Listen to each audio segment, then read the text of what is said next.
એવા કેટલાય કિસ્સાઓ છે જેમાં બાપા ભાજપમાં હોવાના કારણે એમના દીકરાઓ છે એ વટ મારતા હોય જનતા ઉપર. કેટલાક ભાજપના નેતાઓના છોકરાઓ એક્સિડન્ટો કરી નાખે છે, દારૂ પીને ચલાવે, ડ્રગ્સ પીને ચલાવે, બેફામ ગાડીઓ ચલાવે. શું કામ? તો કે મારા બાપા ભાજપમાં છે, મને કઈ નહીં થાય. આજ ગુજરાતની પરિસ્થિતિ જુઓ તો ભાજપના દરેક નેતાની બાપ બેટાની જોડી બની ગઈ છે.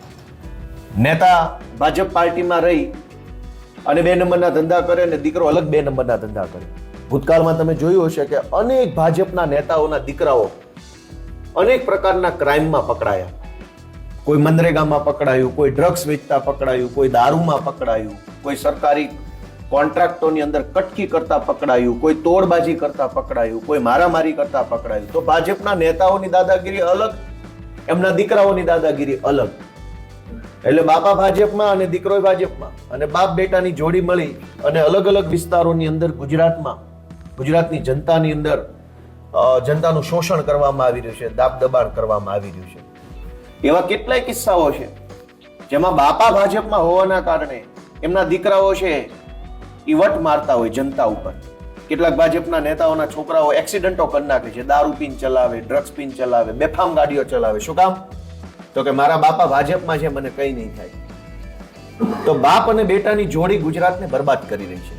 અને અનેક એવા કિસ્સાઓ છે. આમાં કોનું નામ લેવું અને કોનું નામ છોડી દેવું એ મોટી ચિંતાનો વિષય છે.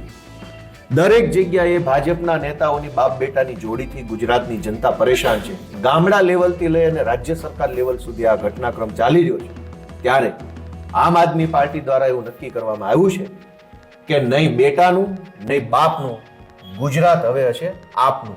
આ નારા સાથે ગુજરાતની જનતા સુધી અમે પહોંચવાનો પ્રયત્ન કરીએ છીએ કે ગુજરાતની જનતાએ આપેલા મતના આધાર ઉપર જ ગુજરાતના ભાજપના નેતાઓ અને એમના છોકરાઓ બેફામ બન્યા છે. અને એટલે હવે આ બાપ બેટાની જોડીને ઘર ભેગી કરી અને આપનું એટલે કે જનતાનું એટલે કે સામાન્ય માણસ, ખેડૂતો, શ્રમિકો, યુવાનો, મહિલાઓ, વંચિતો, આમ જનતાનું શાસન આવે એવી ભાવના સાથે, એવા વિચાર સાથે આમ આદમી પાર્ટી આગળ વધી રહી છે. આજે અમારા આમ આદમી પાર્ટી તરફથી એક ના બેટાનું ના બાપનું, હવે ગુજરાત આપનું આ નારો લોન્ચ કરવામાં આવે છે. આખા ગુજરાતની અંદર આમ આદમી પાર્ટી દ્વારા આ નારો લઈ જઈને જન જન સુધી આ વાત પહોંચાડવામાં આવશે કે ગુજરાત ભાજપના બાપનું નથી અને ભાજપના નેતાઓના છોકરાઓના બાપનું પણ નથી. ગુજરાત આપનું એટલે કે આમ જનતાનું, ખેડૂતોનું, સામાન્ય પરસેવો પાડીને જીવતા માણસોનું ગુજરાત છે. ના બેટાનું ના બાપનું, હવે ગુજરાત આપનું. આ સ્લોગન સાથે, આ વિચાર સાથે આમ આદમી પાર્ટી ગુજરાતના ઘર ઘર સુધી, ગલી મહોલ્લા, એક એક વ્યક્તિ સુધી પહોંચવાનો આજથી આ કેમ્પેનનો પ્રારંભ કરે છે. આજે આમ આદમી પાર્ટી દ્વારા એક સ્લોગન નારો લોન્ચ કરવામાં આવી રહ્યો છે. જે રીતે ગુજરાતમાં છેલ્લા લાંબા સમયથી મજબૂરીવશ જનતાએ બીજેપીને મત આપ્યો અને જનતાની મજબૂરી હોવાના કારણે વર્ષો સુધી ભાજપ પાર્ટી સરકારમાં આવી. એ વર્ષો સુધી સરકારમાં આવવાના કારણે ભાજપની અંદર એક પ્રકારનું અભિમાન આવી ગયું કે આ સરકાર અને આ રાજ્ય તો અમારા બાપનું છે.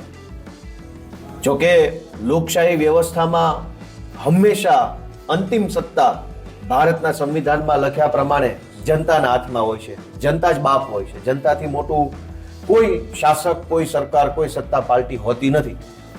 પણ બીજેપી પાર્ટીને ગુજરાતમાં એવી હવા આવી ગઈ છે, એવું અભિમાન આવી ગયું છે, અહંકાર છે કે આ બધું જ અમારા બાપનું છે.